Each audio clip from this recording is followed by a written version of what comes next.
What's up, everyone? Tyler Dunn here at Go Long. First of all, thank you so much for listening, reading, watching, and most of all, subscribing to golongtd.com and right in the Substack app. We strive to be your forever home for long-form journalism. As everybody goes one direction, we want to go the other, and we've got a ton at the site for you right now. I sat down one-on-one with Josh Allen, get into everything. Has a new baby girl.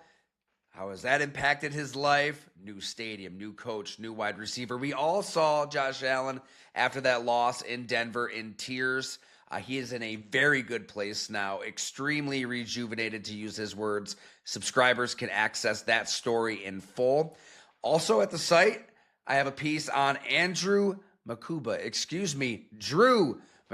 He wants to be known as Drew. And man, when you learn where he comes from in Zimbabwe, walking 6-mile round trips just for water, electricity getting shut off 30 minutes at a time, a week at a time, hell, 3 weeks at a time. You understand why he was gravitationally pulled to the sport of football. He gets into last season too. Vic Fangio riding him after a really rough game against the New York Giants. And right now, this team, with everything they went through last season, all the drama, all the turmoil, you can see why Drew Makuba is exactly what this team needs in 2026. So subscribers can check out that long-form piece. And right here on the podcast is my conversation with a tight end who has been playing forever, who will play forever, Chris Manhertz. My God, what a story he is, playing college basketball here in Western New York, actually, at Canisius. Gets discovered by the co-host of Real Football, Jim Monos, and his boss, Doug Whaley. Sticks around with Buffalo for a while, then moves team to team to team to team. He's in demand. A blocking tight end is in demand, but when you chat with Chris Manhertz, as we do on this episode of the podcast, you can see why he is in demand, why teams want him still in 2026. Really enjoyed this chat. I hope you do too. And if you're on our free subscriber list, it's a great time to upgrade for just $8 a month, $50 for the year, and you will get every story, every podcast episode. I have a ton planned right up to kickoff at Go Long. Thank you so much, everyone.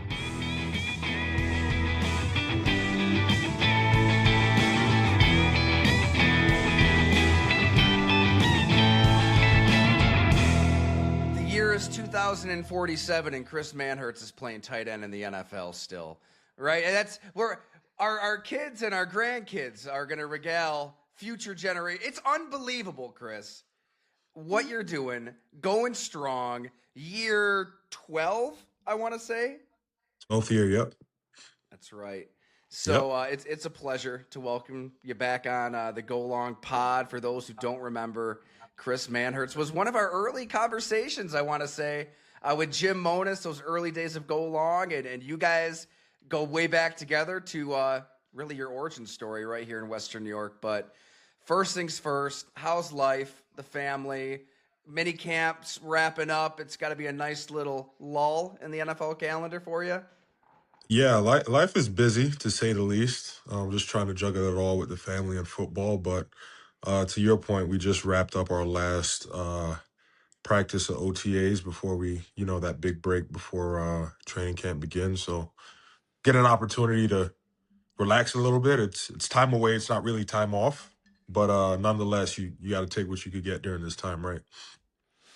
I got to think that you probably have learned to find those windows in the calendar to pace yourself, take a little break. I mean, I don't know. We'll get into. I don't know what your secret sauce is, but you got to get away from it in June to an extent, I would think. Yeah, that getaway time I would probably say is maybe a week max, and then you kind of have to hit it, or at least at my stage. I can't really afford to take too much time off because that might be a detriment to the momentum. So that's why you're here, right? I mean, is that it? Is it really going one just hell-bent speed in your training, your approach? I mean, how are we still talking about football and Chris Manhertz bullying people on the line of scrimmage week in and week out? I think the secret sauce is, if anything, is really just priding yourself on being available. And that kind of stems back to how you take care of your body. The things that my body needed when I was 22 years old versus being 34 years old. And my maintenance routine and everything like that, it obviously requires a lot more as you get older. So you have to do just as much to keep up with all this young, fresh talent that's coming in and trying to, compete. So that's always the constant challenge, but it's fun. Yeah. Yeah, what's it like when like you said, mid-30s now, and you see all the young whippersnappers coming in 21, 22, 23 years old? It's probably got to be motivating, right? There's constantly these new waves of players that are drafted, signed, added to the 90-man roster, trying to take your job. That's going to light a fire. And you're absolutely right. It's literally a revolving door of talent every year. And you kind of have to prove to the organization, along with everybody else, that you're just as valuable, and you don't want to be replaced by somebody that's younger and cheaper. That's always going to be the challenge the older you get. So you have to pride yourself on providing as much value as you can, as a player, and it kind of forces you not to become complacent in a way. Man, so start at the start. I'm sure there's a lot of people watching, listening that don't know where it all began for you, Chris, in Western New York with basketball, with a young Jim Monis, Doug Whaley, seeing a little something special. And in your words, how did this all begin? Professional Man, football. it started with those guys giving me an opportunity. I mean, never in a million years did I ever think that somebody, a football organization, football scouts would take interest in a collegiate basketball player. So at that time, fish out of water, didn't really know much, if anything, about the sport. Just giving it a shot. At the time, I literally felt like I really had nothing to lose as far as taking that risk. But obviously, in hindsight, it's probably one of the best decisions I've made. So that's a long, skinny version, but a lot of it is just taking it year by year, and like I said, just keep constantly trying to provide value and getting better. What kind of basketball player were you there in Canisius? I was what I would call a garbage man. Somebody that did the dirty work, kind of synonymous with what I do on the football field. But Yeah, yeah. yeah, defended, rebounded. Was that kind of pillar defensively, and embodied just a lot of grit, and just that typical glue piece that holds and keeps everything together. Did you have a favorite NBA player that you watched growing up? Yeah, Kevin Garnett was by far like legendary growing. I mean, he's legendary now, but growing up, like that was probably one of my favorite basketball players. Kobe Bryant, you know, Yeah. um, LeBron. I mean, he's been in the league for 20 years, so we like looked up to LeBron when he first started and came in. So it's been Who would cool. be like a legendary garbage man though? I'm trying to think of somebody that just. I mean, obviously Dennis Rodman. You got those, but there's got to be like an under the radar, uh, random '90s NBA player that you loved. In wake of the resurgence of the New York Knicks right now, I'd probably say Anthony Mason. Oh, Probably say Anthony Mason. That guy is. I mean, if you know, you now we're know. talking. Oh man, to me, he's a Charlotte Hornet. I mean, I grew up a Yeah. Hornets fan. I remember crying as a kid when they traded Larry Johnson for Mason, and my dad had to sit me down and explain, Ty, this is how it works in sports. Sometimes your favorite players get traded, and Right. then he was just a junkyard dog, man. I loved Mace. I remember going to Hornets Cavs game, getting his autograph on a card before the game, and he took the marker with him, or he handed it to somebody else. I was so excited. Uh, I just ran away. But he was, God rest his soul, absolute legend. I can see that in your game. oh Absolutely. yeah. Oh yeah. Junkyard dog is probably the perfect word to use. Like just scrappy. Yeah. And you know what? A shout out to my sister-in-law. Like her best friend in Niagara was his son, Antoine Mason, who was a hell of a Yep. collegiate player. Yep. I'm good Yeah. friends with Antoine as well. He's last time I checked, he was down here in New York, New Rochelle, where they live. So it's kind of That's cool. awesome. Yeah, he played Yeah. overseas, I want to say, or Yeah, he still did play does. overseas. I don't think he does. Okay. But he had a good career. You know what's wild though? And we've talked about it with Doug Whaley, with Jim Monis, and they're looking for certain skills, certain gifts in all potential NFL prospects. But at that time, yeah, teams are looking at college basketball players to play tight end. but they're high flying above the rim, Jimmy Graham types. They saw like a different vision for you that is still going strong today. Like what skills that you had on the basketball court applied to football, and how do you think you showed that in your workout in those early days with the Bills? I mean, from a raw athleticism standpoint, like there's always a ton of like transferable things that I had, from the basketball court to the football field, whether it was that, spatial awareness, whether it was footwork, whether it was, hand-eye coordination, catching, things like that. Like there's certain things that translate, but there's a lot that, in my opinion and experience, you just learn. Like the Mm. physical toughness part was something I had to learn. Although I was a bruiser on the basketball court, the the rigors of how physical it is on a football field is unlike anything on the basketball court.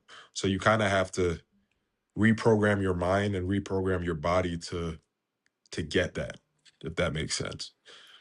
What was that breakthrough moment for you? Was it like a hit and drill in a training camp practice, a game? When did things kind of click? Okay, football's a little Uh, different. Well, from that standpoint, mentally, things probably didn't start to click until maybe like my third year, which is kind of crazy to say. But like, there's so many different moving pieces as far as what you're able to like cognitively process on the football field in conjunction with like all the physical stuff that we just described. So like putting those two things together, like was probably like the hardest thing I had to do, but the physical part probably came a little bit easier for me because I could control that the most. A lot of that Mm. just comes down to want to and a certain mentality. Was there a like a block or a personal battle in a game where you took a you took another human being and drove him backward, and you told yourself, okay, this could be my thing in the NFL. This could be my calling card. Yeah, I think we spoke about this when we last spoke. That was probably one of my first practices at the time with Buffalo. Blocking Mario Williams. Now, if those who don't know who Mario Williams is defensive end, huge guy, athletic specimen, genetic lottery, like the whole thing, right? And obviously, seeing somebody like him is obviously can be intimidating initially, especially for a basketball player that never played the sport. But I didn't know what I didn't know, and honestly, I didn't even know who he was to the extent of what everybody else thought. So for me, I was just going up against somebody that was big. Like I didn't care. But after the fact, I realized like, okay, like I have the capability of doing this if I kind of hone in on my technique and doing things like that. So once you do things like that, you just feel like you slowly belong, and obviously it builds confidence along the way. So you took it to him in practice? I did. I did. I did. And you could ask Jim about that. We talk about that all the time, but that was like a moment where I was like, okay, like I could do this, I mean, so he's the $100 million man at that point, yep, off yep, of uh, one of, if not the best season of his career in 14. yep, Yeah, and yep. it's that's such a great point. Like you don't know what you don't know. You can't put these guys up on pedestals. Maybe that it may Agreed. not maybe just not knowing a hell of a lot about the NFL and what you're walking into helped as well. Like what do you got to lose? Certainly, certainly, I think that helped because again, I'm going in it with very very limited expectations as far as like what I'm gonna get across from the guy standing across from me. So I think that helped in a way. Do you remember the dinner with Monis and Whaley at Tempo then? Jim said I had to ask you about that. Their recruiting pitch and those early conversations. I don't know if those ring a bell for you. I remember vividly. Maybe that's a sign of my age right now. I remember the spot, um, but it's a very vivid memory. Yeah, Tempo. I think it was the go-to spot for those Oh yeah, guys. Get a for ribeye sure. steak. He said that you Life guys was were good. He was yapping about the NBA to you, so kind of hit it Hmm. off there. Absolutely. But still, I mean the Bills run doesn't last long, and it's New Orleans, it's Carolina, it's Jacksonville, it's Denver, now the Giants. There's got to be a mental stamina as well. I mean, to constantly be going into these training camps 1 to 90, not knowing what to expect. How do you mentally approach your profession that's just different? I think you have to impart kind of have to embrace that uncertainty in a way that you have to truly focus on the things that you can control, and obviously, um, the body of work that you've put in. You demonstrate that over time. It breeds confidence. So, a lot of that for me, that's where it kind of helps me out in knowing and supplying the confidence that I have in my abilities, if that makes sense. And year after year goes by, might have a new coaching staff, might have a new system. You have new young players coming in. But at this stage in my career, guys are asking kind of me the questions as far as what it takes to last so long and things like that. And it oftentimes gives you an opportunity to reflect and refine certain things that you might have about yourself that you could add to your toolbox, or maybe just a constant reminder, if you will, that you always have to be in a state of like trying to improve, because if you don't, you're probably gonna get like left behind at some point. That's what I've realized. In my time in the league, especially with guys that's drafted first round, second round, undrafted, like it's really about like what you do when you get there, and what your mentality is on a day to day. Actually, you should just tell them play all the video games in the world, order pizza, pound wings. That's the no. You're helping these guys out. So, Yeah. what were those specific areas of improvement you think that kind of kept pumping oxygen into your NFL career along this decade plus? I think, like I said, it's really, every year kind of reassessing who you are as a football player, and figuring out, what it is that is required of you on that given year, or that given staff, or, that given role that they might have for you to give your best, give yourself the best chance to really make it. And obviously, like my role has been pretty consistent for a majority of my career, as far as, being a blocker and things like that. But I Mm. I have to constantly tell myself that there's always something to improve on. There's always something to improve on. Whether it's, little techniques here and there, whether it's my preparation, whether it's, my routines, how I take care of my body, how I'm, taking care of things mentally, like, because it piles up after a while, and it doesn't get any easier. So that's why I say you always have to constantly try to refine those things. And yeah, what's the secret sauce? And what are some of those things you're doing to keep your body a well-oiled machine, or things you picked up along the way? Is Chris Manhertz going full like Rocky Balboa in the Hmm. weight room? Yeah. Blasting the music through. Like, what Hmm. does it look like? What's your day to day life? I train 5 days a week. I eat very clean. I go to sleep every night at maybe 8:15. Um, I don't drink. Um, if I'm not doing those things, and I'm not on the football field or in the film room, I'm doing something, whether it's a recovery tool, whether it's hot tub, whether it's cold tub, whether it's oxygen chamber. Like there's a, boatload of modalities that kind of could help give you your edge. So I try to fill my time with doing those things, because ultimately I look at my body as my war machine, and I have Mm. to really feed that machine good stuff so that I could have a very high output. So there's no guarantees in that, but I know not doing that will probably, you know, um, leave me more susceptible to all the bad stuff happening. So, That's awesome. you know, It's gotta be tough with 3 kids to find the time to do all that. How have you balanced life and football and maintaining that war machine? that's probably one of the hardest parts. And after a while, obviously after becoming a dad, you realize how much time you really, you know, have, and how you want to prioritize that time. And I guess what works for me, at least nowadays, is I'm an extremely early riser. So my first alarm is at 4:30, and I try to, whether it's on a work day or even an off day, I try to maximize that time before they wake up so Yeah. that I'm not kind of eating into the day because, once the day starts and kids and everything and drop off and pickups and the whole nine, you kind of look up and you're like, man, where'd the day go?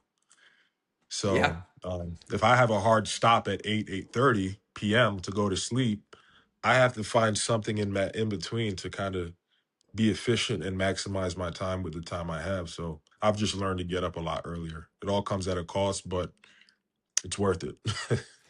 A cost like missing the New York Knicks comeback the other night, right? Like we're just probably gonna miss the game here or there. Or did you I stay was up at for it? that. I was at the game. I was You at were the at the game. game. I was at the Whoa. game. I was at Whoa. the game. That was amazing. That Holy was hell. What amazing. was it That was like at MSG? I've never seen an environment like that. Like I always say I've been to a few NBA games, but like there's nothing like the Garden. Like there's absolutely nothing like it. Whether it's the celebrities that's there, the music, the crowd, it was great. Like it was indescribable, and thankfully I was there on a night that was very historic in the NBA world as far as their comeback. So definitely wore my meta glasses. Like I'll review that from time to time. So yeah, well, where are you sitting? What put us in the arena for those who might not have thousands of dollars for a ticket. I can't I was in imagine a what it was like. I was in a suite with a few of my teammates, so that was pretty cool. Nice. Just sharing that experience and just it's electric. Even after the game, you're trying to walk to get out the building. Like you got people crowd surfing. Like it was. I could only imagine what happens when they win and the parade and everything. These New York City folks is gonna go crazy. And it's got to cross your mind if our New York Giants win, what's it going to look like? Right? I get it. It's a different sport. Some of the fan bases are different, but it's a lot of Knick fans are Giant fans. It's Mhm. been a while since the Mhm. Giants were NFL royalty. Mhm. God, what's it going to take to get this team to that kind of place, and what would it feel like? I think that would be a dream come true. I mean, I'm a hometown guy. I'm playing in my hometown. That adds another element of That's it. right. But what is it going to take? I mean, I think a lot of it starts from the top. The leadership from the top, our head coach, our scouting department bringing in the right talent, and ultimately the leadership on the team.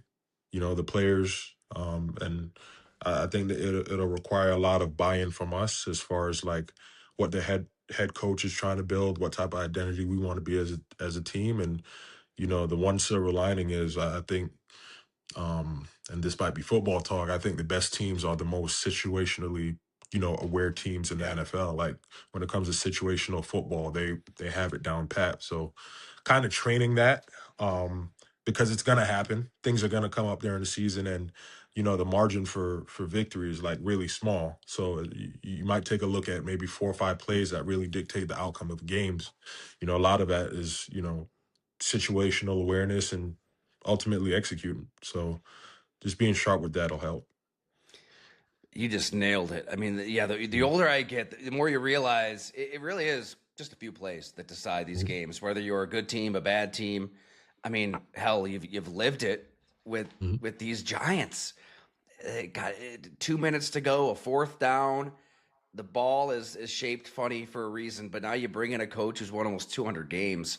How Mhm. does it manifest in practice? What does it look like? Is he just stressing these situations No day question. in and day out, just harping on it?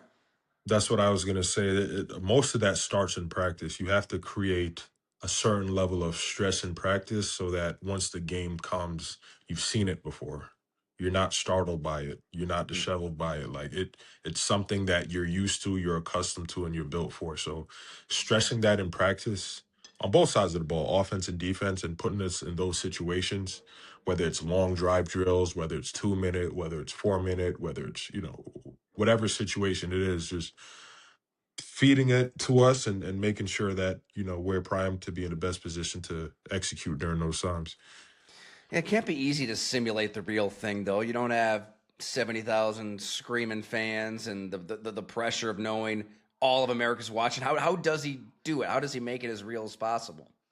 Well, the crowd and the pressure of America watching don't want to burst your bubble, but most of us don't even think about that while we're playing. It's not even there. It's just Hmm. completely present in. I was telling one of my family members a few weeks ago. They're like, "Man, you don't get nervous playing in large crowds." I'm like, "The crowds aren't even there when I'm playing.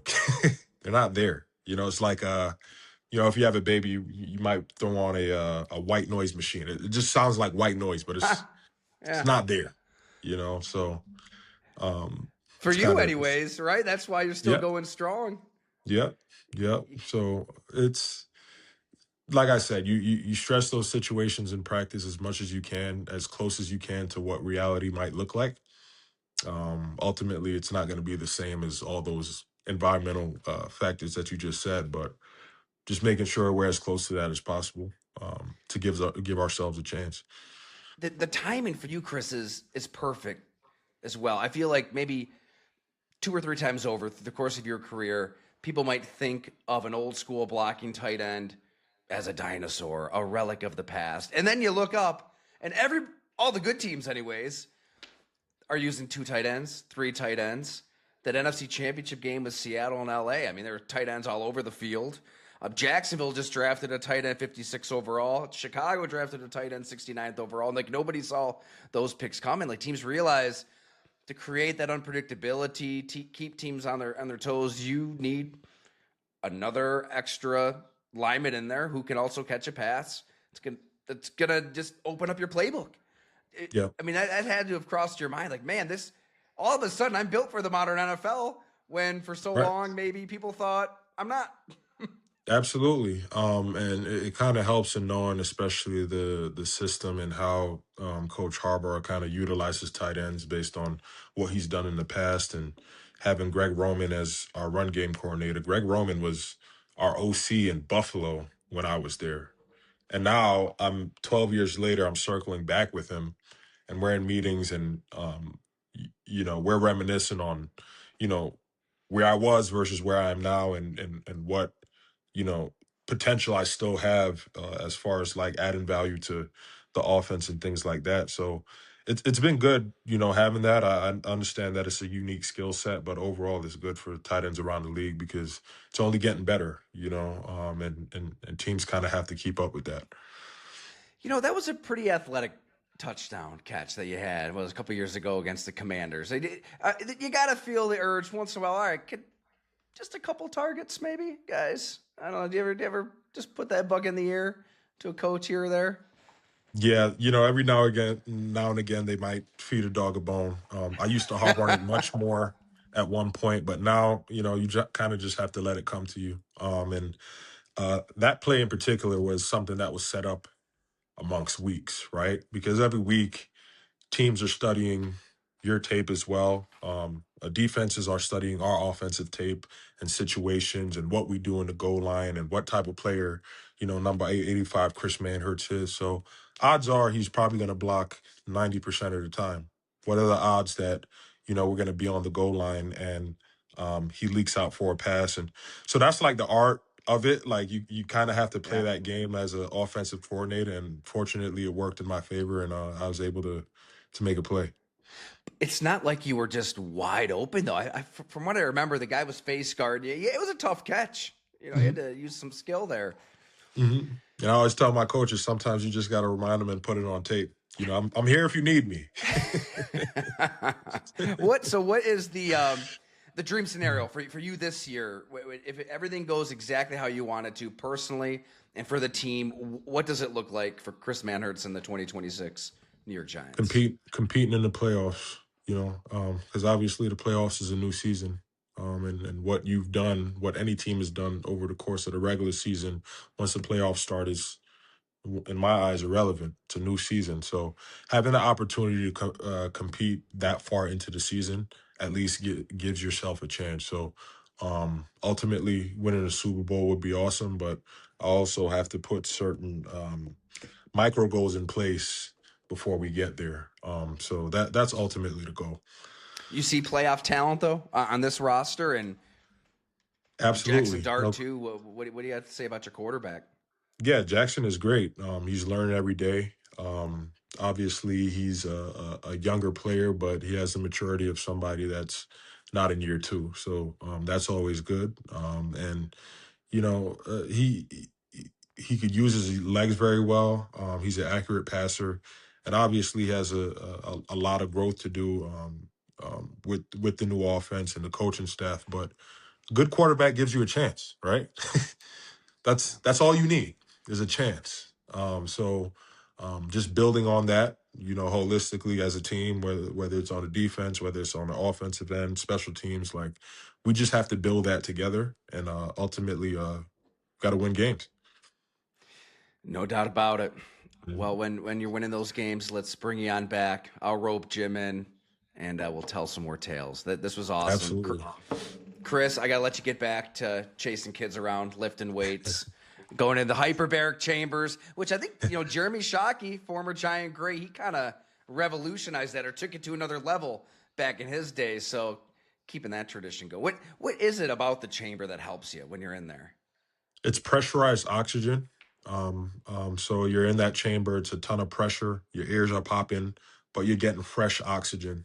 And you couple that oxygen with the amount of pressure that's in that chamber, your blood cells, your muscles are getting fresh oxygen. So in turn, your body has the ability to recover much faster than somebody that doesn't use it. So that's been my edge. I've spent nights in that machine, especially during training camp. So, um, like I said, it's a cumulative effect, but you just have to keep stacking it. Spent like the entire night? Yeah, I've spent like 7 hour stretches in the machine. Yeah, Wow. no lie. Yeah, yeah. Incredible. It's no accident that Chris Manhertz is still going strong. Thanks so much, man. This was great. Nah, I appreciate your time.